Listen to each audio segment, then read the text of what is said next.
खुलुमबाय बड'लेण्ड रादाब नायगिरि बयनिसिमबो फुंबिलिनि गोजोन हामलायथि बावहरबाय। दिनै 3 जानुवारि 2025 इं मायथाइनि सानसेनि फानजामुथियाव थानाय राशिफोरखौ फरायथिनो लाबाय। मेष राशि गोजान जायगायाव दावबायनो मोननो हागौ। थांखि लानायफोरा जाफुंसार जागोन। गोसोखौ गोख्रों मोनगोन। वृष राशि बिमानिफ्राय बेसेन गोसा अनथोब मोननो हागौ। मोजां खामानि मावनो हागोन। रंजा बाजाजों साना बारलांगोन। मिथुन राशि देहायारि जेंना नुजाथिनो हागौ। गोजोन गैयै जागोन। सांग्रां सोलिनानै थानो हानांगोन। कर्कट राशि रां खरसा जासिगोन। दोहोन दौलत सोरजिनानै लानायाव हेंथा फैगोन। देहा सावस्रिया हरखाबै लोरबां जानो हागौ। सिंह राशि गावनि लुबैनाय बादि थांखियाव सहैनो हागोन।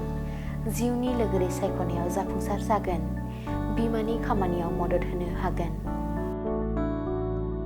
कन्या राशि गोबाव समनि बेरामनिफ्राय बारग'नो हागोन। नाजानाया जाफुंसारगोन। गोसोखौ गोजोन मोनगोन।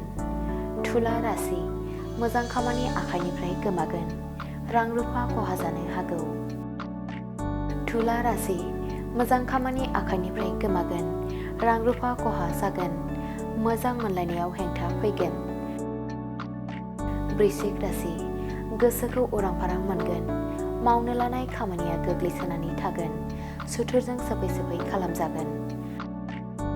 धनु राशि फालांगिनि थाखाय गाहाम सान। रां रुफा आरजिनानै लानो हागोन। बेसेन गोसा मुवा बेसाद आरजिनो हागोन। मकर राशि नखरनि बेरेखा हालोदा गाज्रि थासारियाव फैगोन। बयजोंबो सोंखारि जानो हागौ। मेगन गोसाफोरनि नोजोर गोग्लैगोन। कुम्भ राशि नाजानायनि गोदै फिथाइखौ मोनफुंनो हागोन। बिमा बिफानि मुंखौ गोसारहोनो हागोन। समाजाव बयजोंबो सिनाय जागोन। मीन राशि गोसोआव गिनाय सोमजिगोन। हान्थिनाय लामायाव खैफोद नुजाथिनो हागौ। साना उसुखुथुजों बारलांगोन। दिनैनि राशि फरायथिनाया एसेनोसै। बेजों लोगोसेनो दिनैनि साना बुहुमनि साफ्रोमबो सुबुंफोरनि थाखाय गाहाम जाथों बेखौ बड'लेण्ड रादाब नखरनि जानानै इसोरनि खाथियाव आरज गाबनाय थाबाय।